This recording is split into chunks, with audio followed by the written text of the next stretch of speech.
E aí, pessoas que acompanham Sem Palavras Podcast, firmeza total. Mais um episódio começando, quem vos fala é Nicão. E aqui, de antemão, já quero agradecer a audiência de todos vocês que estão ouvindo e dando aquela força braba nas redes sociais. E comigo temos ele, nosso skatista de dedo profissional, Gavila. Salve, salve, como que você tá hoje, chefia? E aí, tudo certo, galera? Bom demais, Nicão. E você? Maravilha. Estamos aqui para mais um episódio e dessa vez eu trouxe um amigo pessoal de muito tempo, psicólogo aí, escritor, senhor Luiz. Fala aí, Luiz, como que você tá? Tudo certo, mano? E aí, cara, tudo tranquilo com vocês também? Primeiro, eu queria agradecer pelo convite, né? É uma honra estar aqui com vocês e acho que vai ser um grande prazer trocar umas ideias. O prazer é nosso, obrigado por ter aceitado aí, cara. O prazer é nosso sempre. Antes de começar, só aquele recadinho básico. Não importa a plataforma que vocês estão escutando, vai ter com certeza o nosso Instagram, os nossos contatos aí, mas sigam a gente lá para ficar nessa interação melhor, vocês indicando sempre as pessoas que vocês querem e trocando uma ideia com a gente sobre o programa, que a gente sempre pode melhorar e tal. É isso. Valeu, galera. Então, bora começar. Uma coisa que eu sempre falo aqui, Luiz, dá uma introduçãozinha que nem todo mundo te conhece, né? No caso aqui só eu te conheço. Então dá uma introduçãozinha aí, quem é você, o que você faz, o que você curte, que daí a gente já engata num papo a partir disso, mano. Demorou. Então, me chamo Luiz, tenho 25 anos, sou solteiro. Tô brincando, minha namorada não pode ouvir isso não, senão ela vai bater Ela em tá mim. escutando, hein? Ela vai escutar e vai vir bater em mim aqui. Bom, como o Gavila falou, né, a gente se conhece pessoalmente desde o ensino médio, né, saudoso 2012, que a gente acabou, né, o ensino médio. Daí cada um foi para um lado e pá, cada um tomou o seu rumo e o Gavila foi logo para Campinas, né, não sei se todo mundo conhece, e eu fui pro Rio de Janeiro depois de um tempo, fui estudar lá, fiz psicologia na UFRJ, e me formei faz pouco tempo.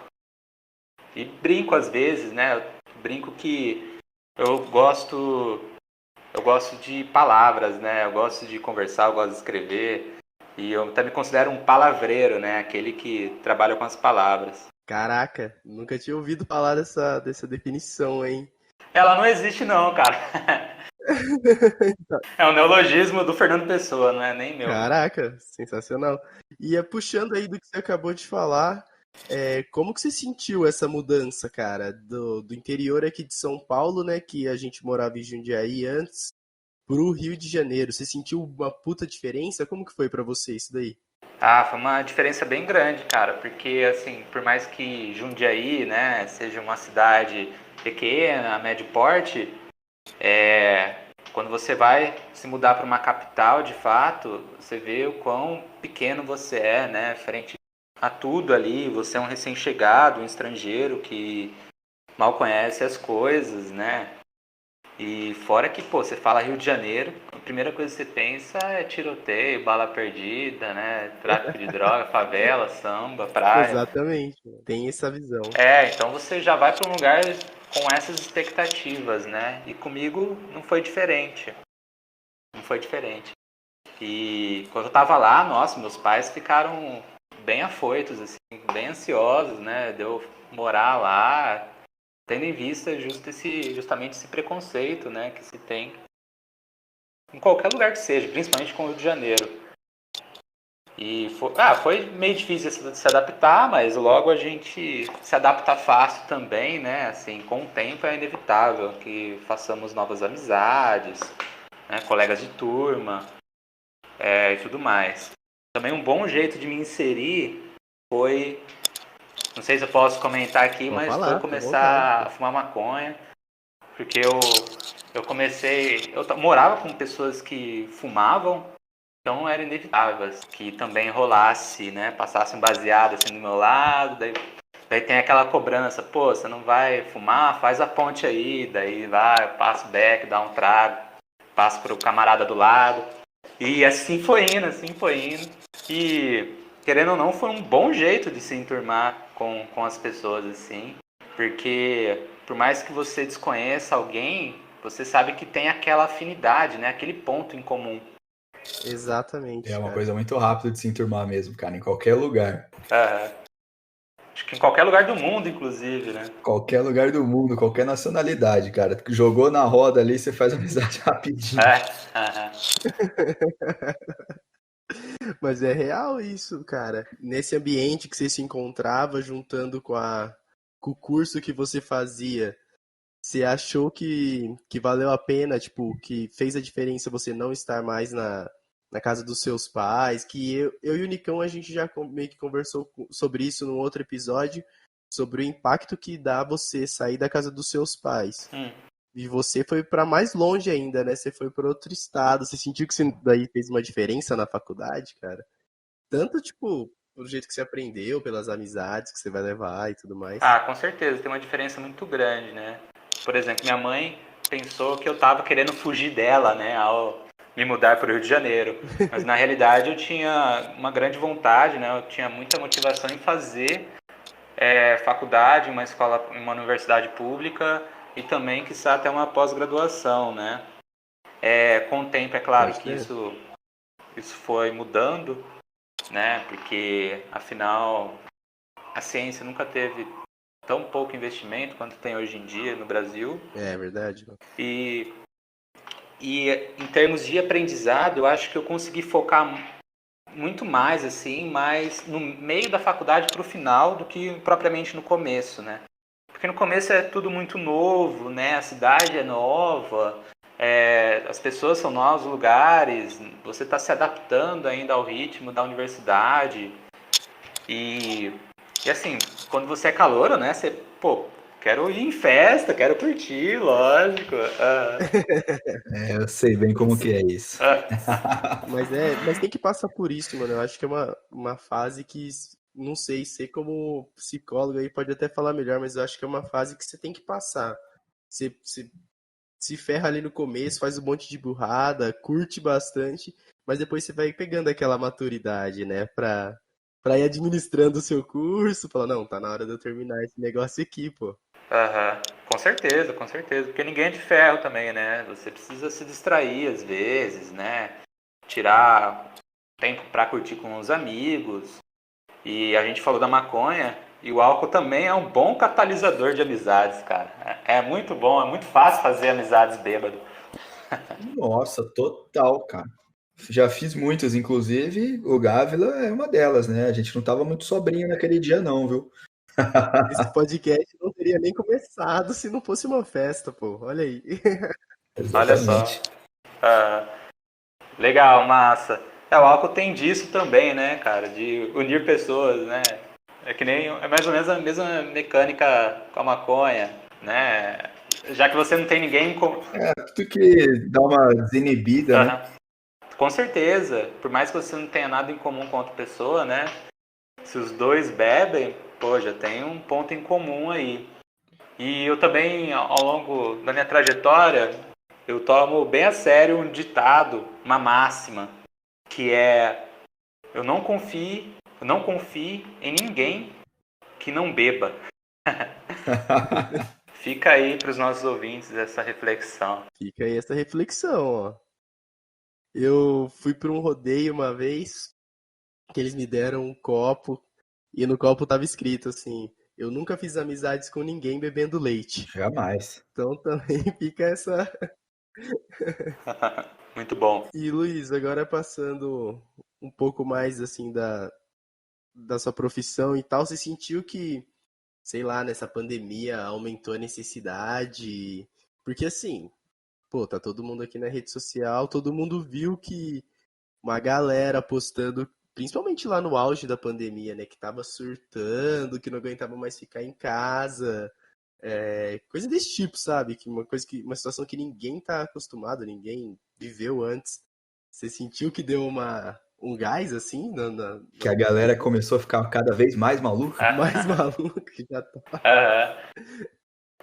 Realmente teve vários relatos aí de pessoas, né, piorando a sua qualidade de vida, né, vendo piorar a sensação de bem-estar, sendo que antes da pandemia a pessoa né, se encontrava na maior parte dos dias, na maior parte do tempo, alegre, vamos dizer assim, né, ativa, né, motivada, fazendo planos, correndo atrás mesmo das suas coisas, seus interesses. E depois, durante a pandemia, isso passou a ser impossibilitado, né? Tanto por causa da doença em si, do vírus, tanto por causa do fechamento do comércio também, e, sobretudo, com a questão simbólica, a perda simbólica que teve a Covid, né? Porque muitas pessoas tinham planos, estavam planejando fazer viagens e etc. E isso acabou caindo por terra, né, com a Covid, sendo que ainda hoje, né, não se tem previsão certa, né, de quando vai acabar isso. O que dizer então de março de 2020, né, que realmente a gente tinha a menor noção disso, Exatamente. do quanto tempo ia durar, não é mesmo? Achava que ia ser uma coisa passageira ali de 2, 3 semanas e acabou se tornando quase um ano aí, se a gente for ver. Pois é, e assim, fora que no começo, né, ninguém sabia direito como o vírus se comportava, né? Eu, pelo menos, falando por mim, eu passava na rua assim, e se alguém esbarrasse em mim na calçada, pronto, já estava contaminado, já estava ali em risco, né? Ainda mais uma pessoa ansiosa, assim, nossa, Mano. ver esse risco como real, né? Já se vê sendo contaminado, né? Perdendo fôlego, né? Tendo que recorrer a uma emergência de um hospital, indo para UTI, sendo levado à morte, né? Então, também é importante frisar que as pessoas que já tinham diagnóstico de algum transtorno mental antes da pandemia, esse transtorno inevitavelmente se agravou durante a pandemia, né? Ainda mais com esse medo, com essas perdas reais e simbólicas. Também teve a questão do isolamento social, né? Que foi, não sei para vocês, mas para mim foi bem difícil. Nossa, foi muito tenso. Foi muito tenso. Nossa, muito complicado.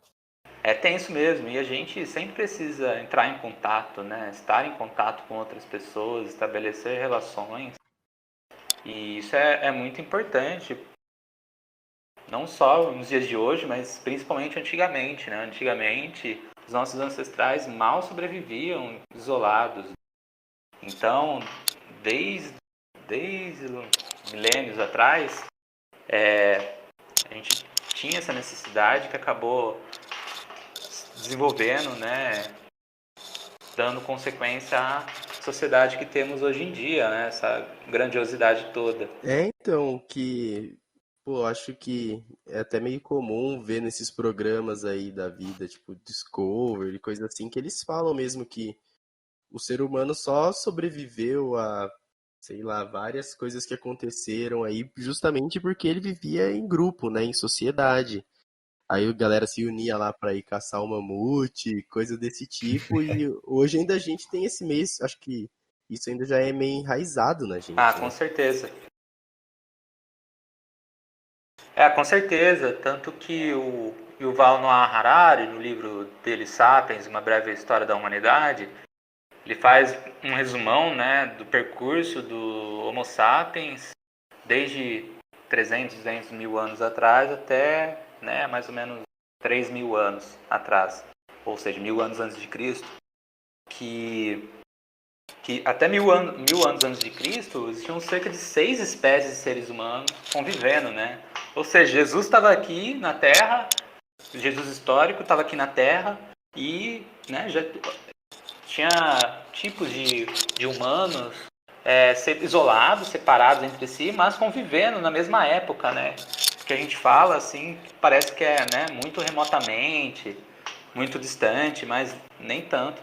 Faz Mas pouquíssimo não faz tempo tanto tempo, pô. e o grande salto, né, do Homo sapiens foi ter, né, meio que derrotado, entre aspas, levado à extinção outras espécies de humanos, né?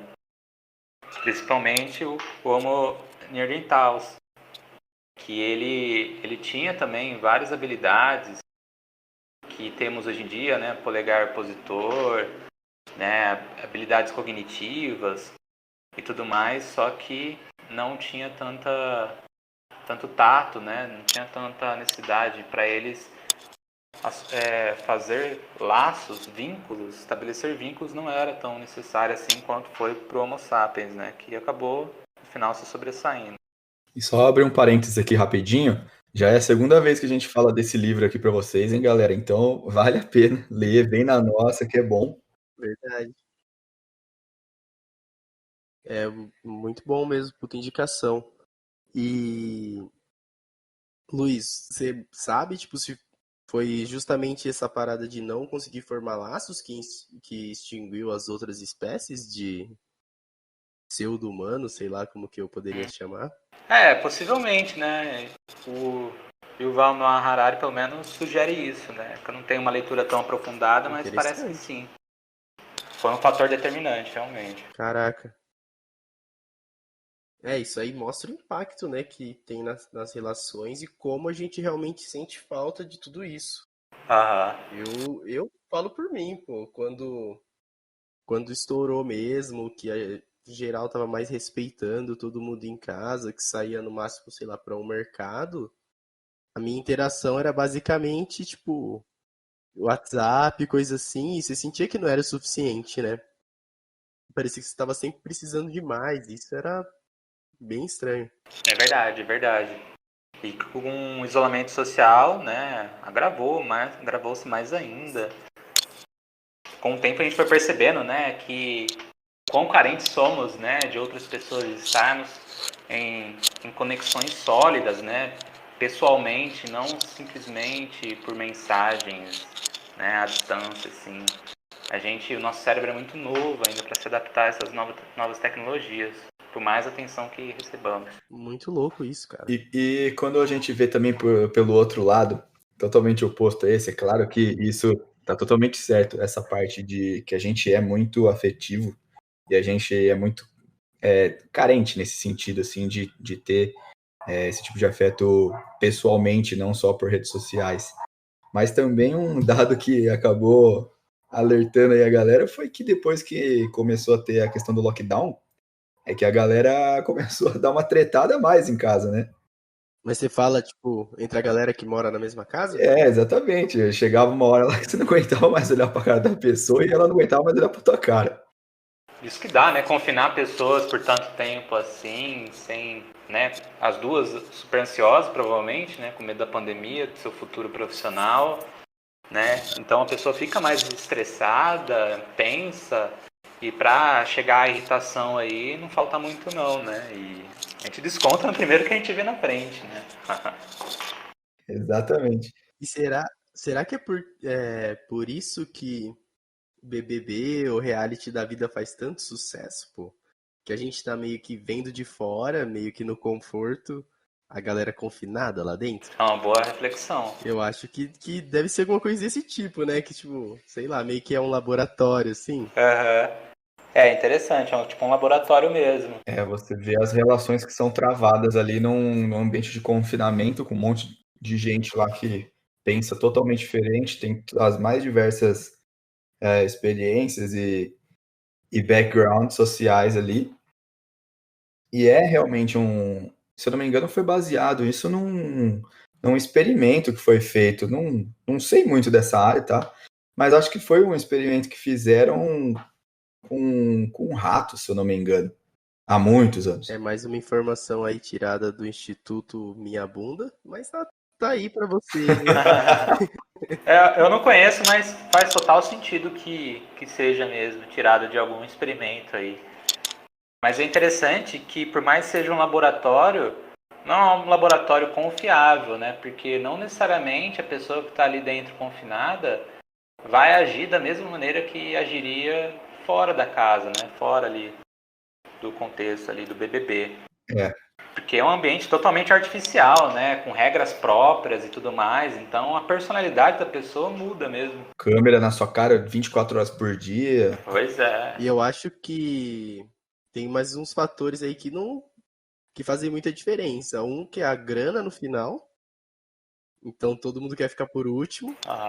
E eu acho que como aquilo ali te projeta nas redes sociais, né, cara? Porque você vê, lembra que ano passado, pô, eu não assisto e eu fiquei sabendo de todas as tretas que aconteciam porque uma geral da minha bolha comentava, sabe? Então eu acho que a galera tá lá, eles estão buscando isso aí também, sabe? Opa, com Com certeza. certeza. Então eu acho que essa recompensa faz eles agirem totalmente diferente ou parcialmente diferente do que seria aqui fora. Total. E puxando dessa parte agora que eu falei, bom que tirou a dúvida com você, Luiz. Esse negócio do impacto das redes sociais, tipo na autoestima das pessoas. Ah, dependo de like, coisa desse tipo. Você tem visto as pessoas reclamando disso, ou a comunidade dos psicólogos tem falado sobre isso, tratado dessa realidade que é muito nova? Na realidade, acontece que essa versão, né, simulada de nós mesmos nas redes sociais está tendo grandes implicações, é claro, não só na nossa saúde mental, mas também, não só do jeito da nossa saúde mental e do nosso jeito de se comportar no mundo, mas também em demandas por cirurgias plásticas que te coloquem, te deixem mesmo jeito que um filtro do Instagram te deixaria, né? Então, deixando seu queixo mais quadrado, né? Esticando mais a região aqui da orelha, né? É aquela famosa harmonização facial. Isso. É bem por aí mesmo. A harmonização facial, ela dura por apenas alguns anos, né? Cerca de um ano e meio. Daí a pessoa precisa ficar retocando aquilo, né? No entanto, já tem uma alta demanda de cirurgias plásticas definitivas que te façam parecer com um filtro do Instagram. Então, diminuir as olheiras, né? Afinar o nariz, tirar rugas da testa. Enfim, fora isso, eu tô falando do rosto, né? O que dizer então do corpo, né? Então, tem várias cirurgias hoje em dia para colocar gominhos na barriga para parecer tanquinho, sabe? Aumentar seu bíceps artificialmente. Lipoaspiração, que já é bem consolidada, né? Bem famosa, que todo mundo... Oh, vai lá, Luiz, não vou te cortar não, depois eu falo, eu abro um parênteses. Não, pode falar, pode falar. Eu ia falar que essa semana ou na semana passada, eu não lembro, eu tava vendo de uma modelo, cara, que ela meio que nessa ânsia pra, pra agradar todos, pra se agradar talvez, pra tentar mudar um pouco a imagem, uma moça que já era magra, ela foi e pagou meio que umas clínicas não muito boas, sabe? Acho que por um preço melhor, uma lipoaspiração Uhum. e morreu na cirurgia, mano. Teve complicações ali e chegou a morrer da cirurgia. Foda. Aí isso pra mim levanta duas questões, assim. Uma que é o que a gente veio discutindo até agora, dessa necessidade de querer agradar, de querer estar a qualquer custo no padrão. Mas também vem uma outra questão, cara. Você pode falar aí, vamos ver se eu que tô sendo muito sádico ou tem esse ponto mesmo, que assim, eu vejo Uhum. que assim, existem os métodos comprovados de emagrecimento saudável, sabe? Uhum. Você aprende a comer bem, você vai pra academia, você faz um esporte, você treina, você vai chegar àquele objetivo, só que é mais lento, mas também é mais duradouro. Não entra nesse caso aí de, tipo, se ela tivesse se esforçado, se ela quisesse realmente, tipo, ao invés de pagar para ter aquele resultado rápido, mas se esforçado e buscado um estilo de vida mais saudável, comendo melhor, fazendo exercício, ela não atingiria o mesmo resultado? Você acha que não é, tipo, um jeito preguiçoso de querer atingir os resultados que pode ter esse impacto aí grave? Sim. E toda escolha envolve riscos, né? É claro que ela optou por um Nossa, certeza. atalho, né? Por um caminho um pouco mais fácil do que fazer dieta. No entanto, a gente geralmente não tem acesso a todas as consequências de um comportamento, né? É muito bom quando a gente tem, né? Mas é muito raro isso acontecer. Então, por exemplo, a pessoa que se dispõe a fazer uma cirurgia dessas em uma clínica clandestina, pagando muito barato, a pessoa deve suspeitar que aquilo pode ser marmelada, né? Pode dar ruim. Que pode dar merda, né, mano? Pode dar problema. Aham. Mas assim, a gente nunca acha que vai acontecer com a gente, até acontecer. Infelizmente tem várias fatalidades desse tipo. É, exatamente, cara. São procedimentos esses que são absurdamente invasivos, né, cara? E nem um pouco naturais, por exemplo. Então, é uma coisa que bate muito de frente, assim, com a questão de saúde mesmo, cara. Você buscar beleza a qualquer custo. Mas, assim, ao mesmo ponto que tem as pessoas que querem entrar nesses padrões que são estabelecidos, tem muita gente que não se sente bem consigo mesma e, sim, foda-se o que os outros estão pensando. É uma questão dela mesmo, assim. E como lidar com esse tipo de insegurança e Aham. esse tipo de sentimento que as pessoas têm? Isso é uma pergunta, né? Uma pergunta de R$ 1 milhão, né? Porque realmente é complexo responder isso, porque a gente está se baseando em casos mais extremos, né? Mas se a gente for trazer para o cotidiano, para o comum, pô, eu falando por mim, eu sou mais bonito nas minhas fotos, nas redes sociais, do que pessoalmente, entendeu? Então a gente dá uma simulada mesmo no que for possível, né? A gente tenta, né, escolher, selecionar a melhor foto, com o melhor ângulo, né? Que realce os nossos pontos fortes. E apenas essas a gente coloca nas redes sociais. Do mesmo modo, a gente não compartilha quando tá triste com outras pessoas, né? A gente sempre compartilha momentos felizes, uma viagem, uma experiência. Então a aceitação seria o processo mais desejável que a pessoa tivesse, né, numa situação dessas, de estar em inconformidade com o próprio corpo. E ao invés, diferente de como muitas pessoas pensam, a aceitação é um processo ativo e não meramente passivo. Então a gente tem que ir em direção à aceitação, ao que é importante para a gente, o que consideramos como valioso, os nossos valores, né? Tudo isso implica em aceitar como se é. Então, muitas vezes na terapia, a gente também encoraja os clientes a não se esquivar, não fugir, não evitar um sentimento desagradável. Porque aquele sentimento desagradável, primeiro, ele pode indicar algo importante para você, que você valorize em outras pessoas. E segundo, pode indicar também que, na realidade, se você batalhar contra esse sentimento, vai ser uma batalha perdida. É inevitável, não tem como você lutar contra um sentimento, né? É muito difícil, ele vai voltar a aparecer, você vai voltar a se comparar com outras pessoas. E na terapia a gente encoraja as pessoas a simplesmente aceitarem a situação, né, o sentimento desconfortável, o momento difícil, sem tentar buscar por alegria, por sexo, por prazer, por comida. Coisa que vai curar momentaneamente, né? Exato. E agora que você tocou o assunto aí da terapia, dessas coisas assim, claro que a gente já falou um pouco sobre esses temas, e eu imagino que você veja de tudo, né? Você não tem como escolher o que a pessoa vai ter e tudo mais. Só que tem alguma área que você se interessa mais? Alguma área que você acha mais curiosa ou alguma coisa desse tipo? Ah, sim, a gente vê e ouve de tudo, né? Por mais que eu não tenha passado por alguns clientes que relataram situações, experiências absurdas, eu já ouvi bastante história, né, de outros psicólogos e professores.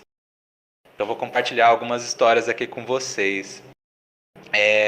Por exemplo, teve um relato, isso lá no Rio de Janeiro, de uma pessoa com transtorno bipolar que estava em episódio maníaco.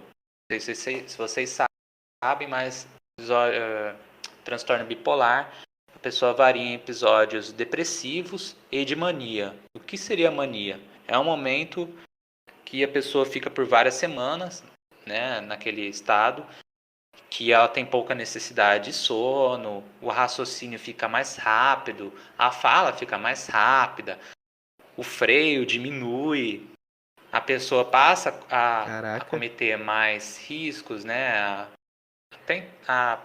né, se colocar em situações de perigo, entre outras coisas. E certa vez um paciente entrou em episódio maníaco e decidiu escalar um prédio por fora sem nunca ter tido a experiência de escalar um prédio. Nossa, imagina sem equipamento também. Então, sorte que ele sobreviveu, né? Sorte que ele conseguiu chegar até uma varanda lá e alguém acabou abordando ele, mas ele correu grande risco de vida. E ele subiu, então, efetivamente, ele subiu um tanto do prédio. Subiu. Nossa. Pra você ver. E tem várias histórias assim, né, de pessoas que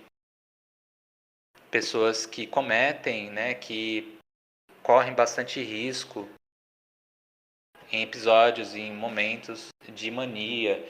Então, lá fora, por exemplo, nas autobans, né, que não tem limite de velocidade, ou o limite é muito alto.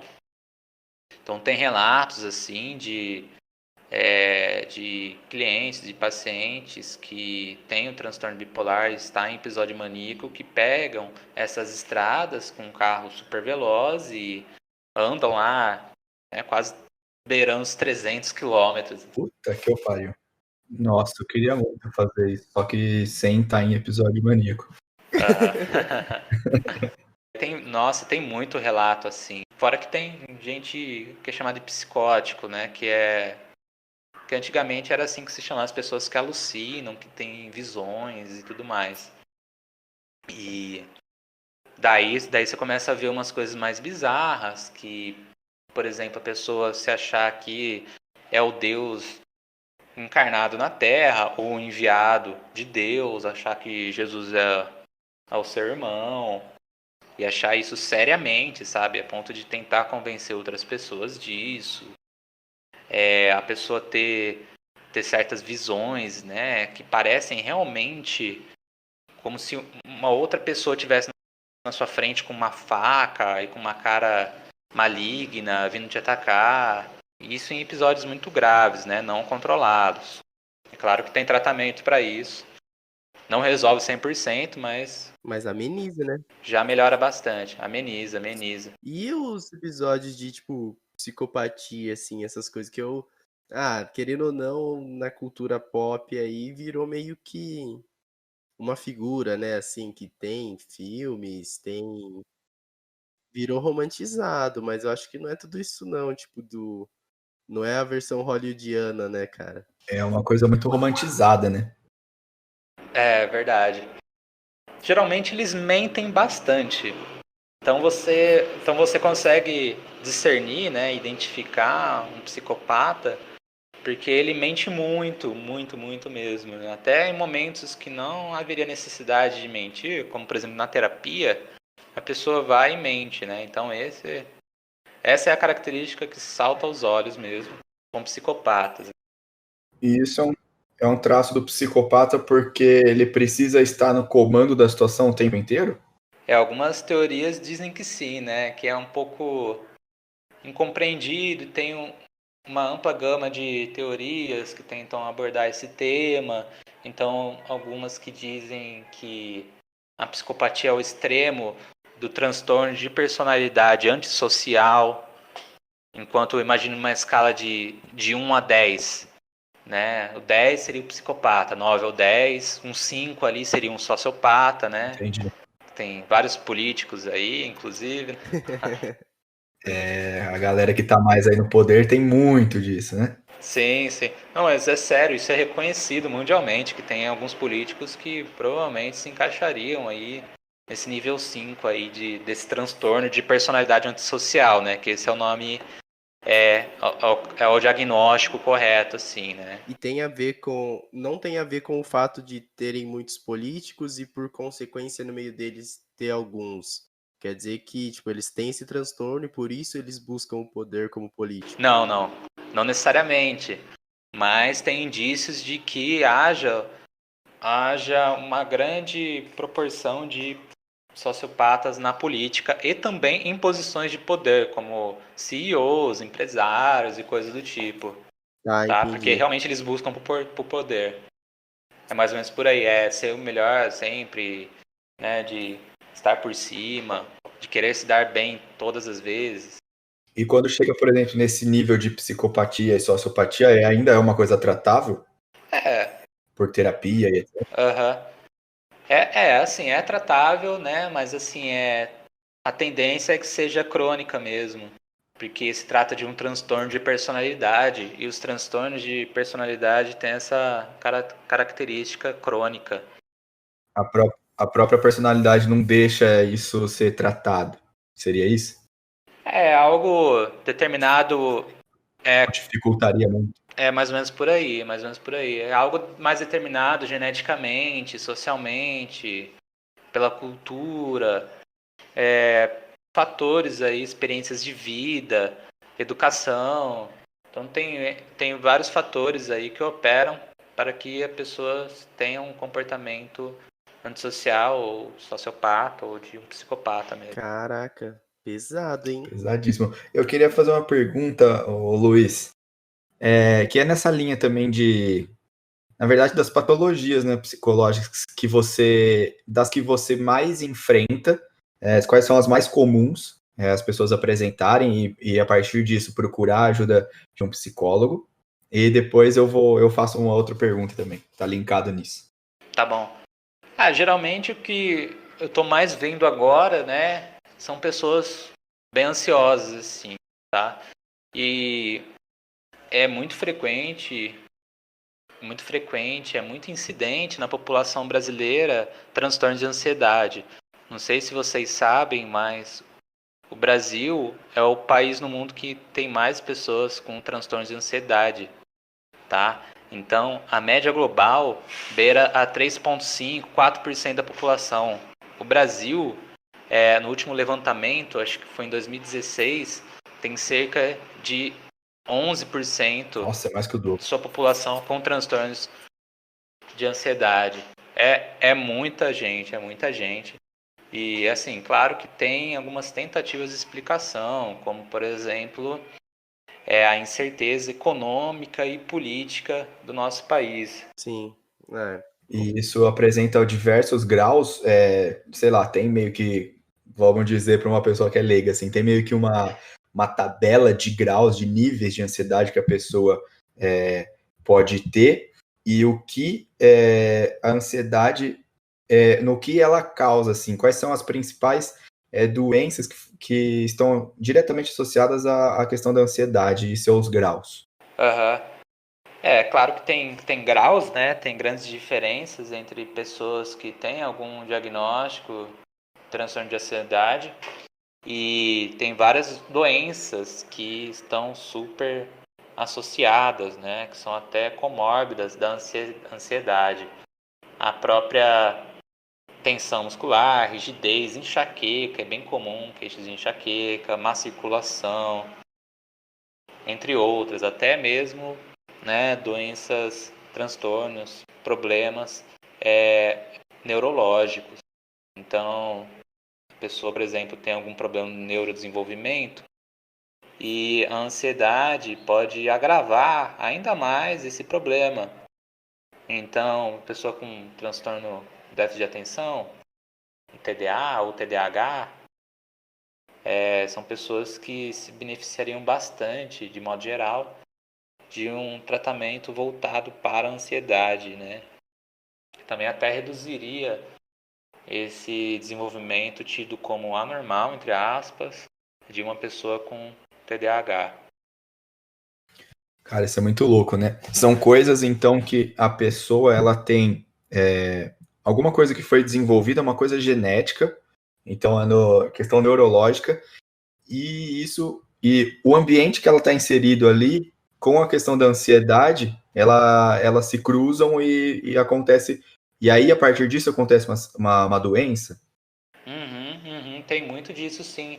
É o que a gente chama de relação epigenética, né? Porque os nossos genes, eles são ligados e desligados de acordo com as nossas experiências, né? Com condições ali de vida, aspectos sociais, econômicos, capital cultural, ou seja, vários fatores operam para que, né, a pessoa desenvolva ou não um transtorno.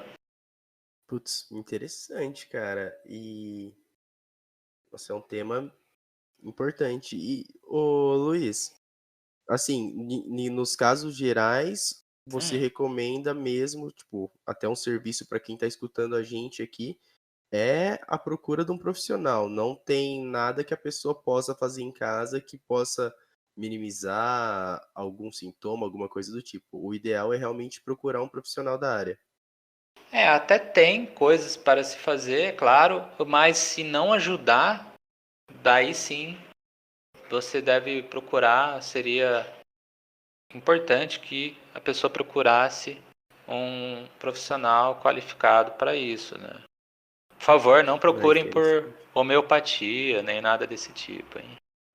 É bom deixar esse toque, né? Porque às vezes a galera acredita em coisas que...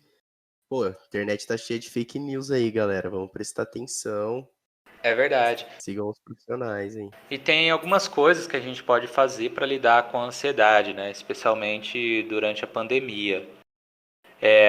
Primeira coisa é tentar...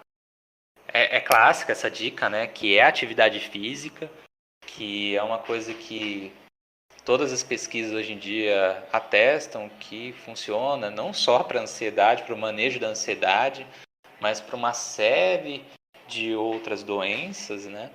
E até mesmo para aumentar a qualidade de vida, a sensação de bem-estar, a sensação de relaxamento. Uma outra coisa a se fazer também é tirar um tempo para você meditar, para você conseguir se atentar, focar ao momento presente. Porque muitas vezes, né, a gente está aqui conversando, mas o Nicão está pensando, né, no pastel que ele vai comer depois do podcast, da gravação do episódio, ou coisa do tipo. Aí, por incrível que pareça, eu comi antes da gravação, foi um pastelzinho de carne, ele maravilhoso. Olha só. Evidência. Evidência. Coincidência? Acho que não. E é muito importante também, por exemplo, quando a gente está comendo alguma coisa, né? É importante que a gente se atente somente àquilo, né? À textura, ao sabor, à cor do alimento, o modo que ele, como está organizado, né? Então, se eu misturar o arroz com a carne, como é que é o gosto? Se eu misturar o arroz com o feijão, como é que é o gosto? Se eu misturar o feijão com a carne, vamos fazer esse teste? Também é interessante mastigar várias vezes, porque isso promove, né, uma atenção ao momento presente, e evitar ficar mexendo no celular enquanto come, né, assistindo televisão, que é um hábito que eu tenho também, inclusive, né, de assistir televisão, assim, almoçando, por exemplo. Nossa, muito, cara. É super comum isso, mas não é recomendado. E, claro, tem outras dicas também, né, se você tiver em uma crise muito aguda, de ansiedade, né? Você achar que, pô, vai morrer ali, vai ter um piripaque e tudo mais. Uma coisa que pode ser útil para momentos de crise é você tomar um banho gelado, tá? Isso tem mostrado que ajuda bastante também quando você está super ansioso, porque a ansiedade nada mais é que um falso acionamento do sistema de luta ou fuga do nosso corpo. Então, nosso corpo supõe que tem uma ameaça ali que, portanto, a gente precise fugir ou lutar. Então, Luiz, puxando aí esse assunto que a gente estava falando de questão de ansiedade, de doenças relacionadas aí à psicologia, muito se tem visto hoje em dia livros de autoajuda, sempre tiveram, uma questão que está muito em alta hoje, que é a questão do coach. Então, claro que dependendo do nível da doença que você tem, um livro já vai te ajudar, já vai melhorar alguns aspectos da sua vida ali. Tem coaches muito bons também que que tem técnicas sim, mas como que você vê essa indústria de coach que se formou, e sendo inclusive uma coisa que para a pessoa se tornar um coach é uma coisa muito rápida, são cursos muito práticos e rápidos, e a pessoa não precisa ter um aprofundamento tão grande assim na questão psicológica, e é uma coisa que mexe diretamente com a vida das pessoas. Sim, sim. Essa é uma questão super importante e em voga, né? Porque muitos têm comparado coach com terapia, né? E é complicado quando a gente compara duas coisas tão diferentes. Porque o coach é mais voltado para a especialidade daquele profissional. É mais como uma consultoria do que qualquer outra coisa. Então, por exemplo, eu gosto de escrever. Eu poderia dar coach, por exemplo, de escrita. Entende? Eu poderia fazer isso. No entanto, se essa demanda aparece na terapia, e inclusive já apareceu, é algo que eu comento e trabalho, né, como se fosse realmente um coach ali da pessoa, desenvolvendo habilidades, né, vendo os recursos, avaliando o que ela pode melhorar e etc. No entanto, o coach ele pode se limitar muito ao tratar apenas desse assunto, de um assunto específico, com a pessoa que busca uma solução mais ampla para os seus problemas ou para a própria qualidade de vida e sensação de bem-estar. Então, muitas vezes eles tomam o papel do psicólogo como aqueles que conduzem uma terapia, algo que vá levar a pessoa a um maior autoconhecimento, que vá agregar estratégias para a pessoa, para que ela use ao lidar com problemas, conflitos, né, de sua vida. No entanto, é preciso entender o papel muito limitado que eles têm de apenas, se for um coach sério, né, claro que eu estou falando aqui de coaches sérios, porque eles existem, é um papel muito limitado que não se expande, que não alcança o limiar de uma psicoterapia. Inclusive, no Brasil não tem necessidade de você ser psicólogo para fazer psicoterapia. Você não precisa ter formação nenhuma para se chamar psicoterapeuta. Não sei se vocês sabiam disso. Nossa, não fazia a menor ideia. Não. Terapia também não, e nem análise. Nossa, de certa forma, uma puta de uma irresponsabilidade isso, né? Pois é. Imagina, tá colocando uma pessoa leiga ali que não sabe muito bem a diferença entre coach e psicologia, tá colocando ela para escolher uma opção ingrata, né? Para mexer com a mente de outras pessoas. Eu vejo muito o coach como acho que a própria palavra prega, né? Que é como treinador, pô. Ah, eu preciso que nem o Luiz disse ali, ele gosta de escrever, pô, pega um coach de escrita para melhorar ali, onde a pessoa é melhor. Isso eu acho que Isso, faz total sentido, isso aí que você falou. isso nas Uhum. empresas, nas empresas eu vejo que faz sentido. Por exemplo, você tem ambição de se tornar um gerente de projetos, vem um cara que é muito bom em gerência de projetos e tem esse papel de coach nessa área. Mas como o Luiz falou aí, da vida, que o cara quer abraçar muito mais coisa e fazer o papel de um terapeuta, eu acho que não tem como não, cara. O cara tá abraçando uma coisa que ele não tem nem noção. Então, eu já participei de um negócio desse. Eu vou compartilhar essa experiência aqui. Fala aí, fala aí. Primeiro que é uma coisa que quando a pessoa tem muitas coisas para resolver, cara, esquece, não vai resolver ali, tá? Porque normalmente é um final de semana ou 3 dias no máximo ali que acontecem a maioria desses processos de coaching e etc. E é com uma galera, não é barato, e são técnicas que você tem, mais técnicas superficiais para as coisas que você precisa. Então, sim, ajuda, em determinadas coisas ajuda. Agora, para o que você... Essa questão de, por exemplo, ansiedade, essa questão que muito fala que, porra, coach você vai fazer, você vai melhorar muito sua inteligência emocional. Cara, não é bem por aí. Pelo menos a experiência que eu tive, tá ligado? Então, assim, tem coisas que ajudam, mas tem muitas coisas que você precisa realmente procurar um profissional. E eu falo profissional porque, porra, mas o coach, ele ganha dinheiro com isso, ele não é um profissional? Ele é um profissional de coach, ele não é um profissional psicólogo, ele não precisa ter nenhuma credencial para fazer aquilo.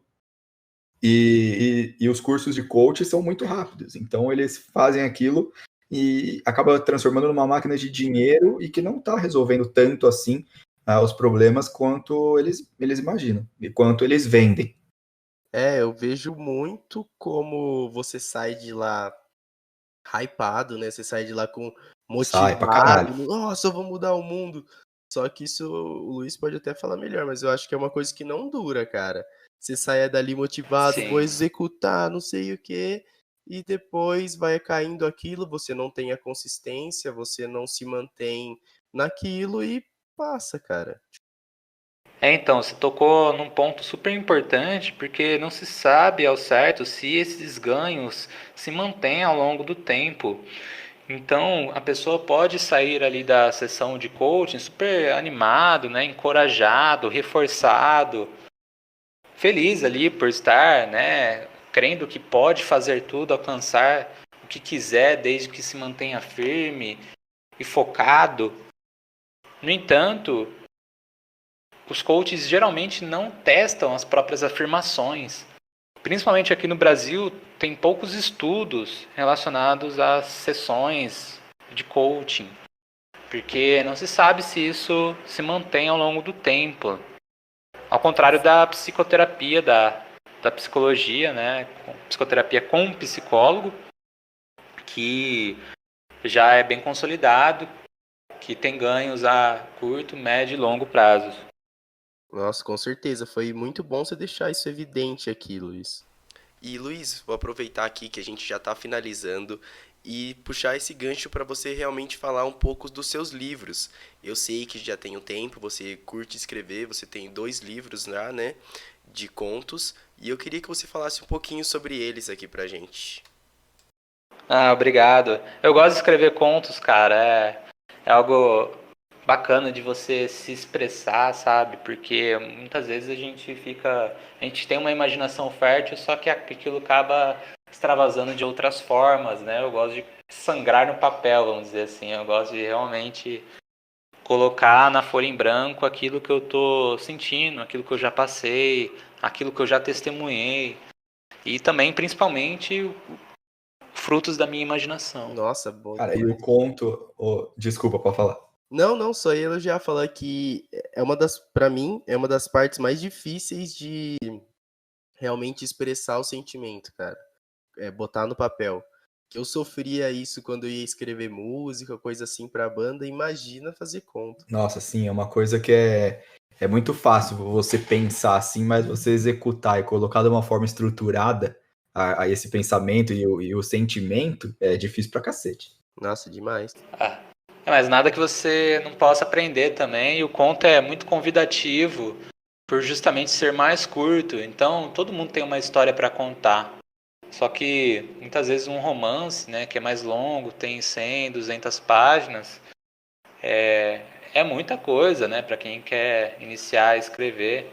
E é claro, é como uma habilidade como qualquer outra. Você vai ficando bom conforme você pratica. Excelente, eu gosto demais do formato de conto para leitura, justamente por causa dessa pegada. É uma coisa mais rápida, uma coisa que passa mensagem e faz efeito ali na pessoa que está lendo muito bem e consegue passar esse pensamento e o sentimento do autor. E eu só quero deixar um highlight aqui, um ponto, que o nome desse próximo livro de contos aí servia ótimo para uma carta de Magic, hein? Por sinal, é uma carta de Magic. Ah, sabia! É muito caro. Aham. Olha a reviravolta aí. É uma carta chamada Cumes dos Ventos Velozes. Daí eu tive a ideia do título a partir dessa carta mesmo. É uma carta ruim, Mas o nome é muito bom. O nome é maneiro. A arte deve ser muito boa também, eu tenho É uma carta certeza. ruim, mas assim, tem um nome maneiro. Mas o livro deve ser bom pra cacete, apesar da carta ser ruim aí. Com certeza, pô. Galera, valeu pelo papo, valeu Luiz, valeu Nicão, sensacional. Aproveitando a deixa aqui do Magic, eu já quero falar com o Luiz que vocês não sabem, obviamente, mas eu e o Luiz a gente joga Magic há um tempo já. E eu quero chamar o Luiz e talvez mais um outro convidado, claro, se o Luiz topar, para a gente falar justamente de Magic aqui para vocês, que é um hobby que eu gosto muito e eu quero chamar o Nicão para jogar. Então, venham me ajudar, convidar aí, Opa! convencer ele. Mas muito obrigado. Não, vamos, topo. É um universo que eu não manjo. Exato, Eu sei mais ou menos que é uma questão de. É um jogo de deck building. exato. Tá certo essa expressão? Tá certo. Caralho, eu tô Olha voando, só. pai. Já joga. Então, eu sei mais ou menos como é que é, porque na época que eu jogava o Yu-Gi-Oh! E aí foi passando essa época do Yu-Gi-Oh! E começou logo em seguida do Magic. Só que foi uma parada que eu não entrei muito assim. Aí eu meio que abandonei e nunca joguei assim mesmo. Ah, é mais ou menos a mesma pegada. Mas eu topo esse desafio aí, sim. Achei maneiro. Aham. Ah, você vai gostar. Vai, com certeza. E Luiz, deixa aí pra gente seus contatos. Claro que a gente vai botar na descrição, em qualquer plataforma que o pessoal estiver escutando. Mas se quiser deixar aí alguma coisa para o pessoal te encontrar, eventualmente conversar com você sobre qualquer coisa, onde conseguir os contos também. Aham. Vocês podem me encontrar no Instagram pelo @Luiz com Z, underline, GO Santos.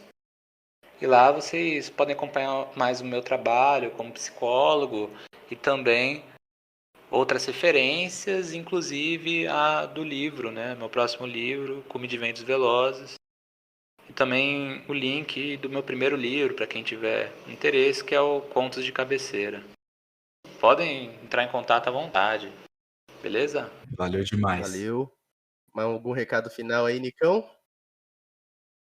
Não, eu queria agradecer ao nosso convidado, Luiz. Foi um prazer conhecer, trocar essa ideia com você aqui. Animal. Prazer foi todo meu. E agora estou esperando ansiosamente aí esse desafio. Quero que vocês me ensinem direitinho aí. Não esconde o jogo para mim, não, que eu quero ganhar de vocês aí depois, hein? E aí é isso então, galera. Só relembrar das nossas redes sociais. Sigam a gente, mas principalmente sigam a página do podcast. Lá a gente está sempre interagindo, perguntando sobre novas pessoas, pessoas para indicar e tudo mais. E semana que vem tem outro. Muito obrigado por terem escutado. Aquele abraço. Valeu, galera. Valeu, Luiz. Galera, nunca se esqueçam, @Insta Sem Palavras. Contato direto com a gente lá. Sigam a gente. E obrigado por essa oportunidade. Até a próxima. Tamo junto.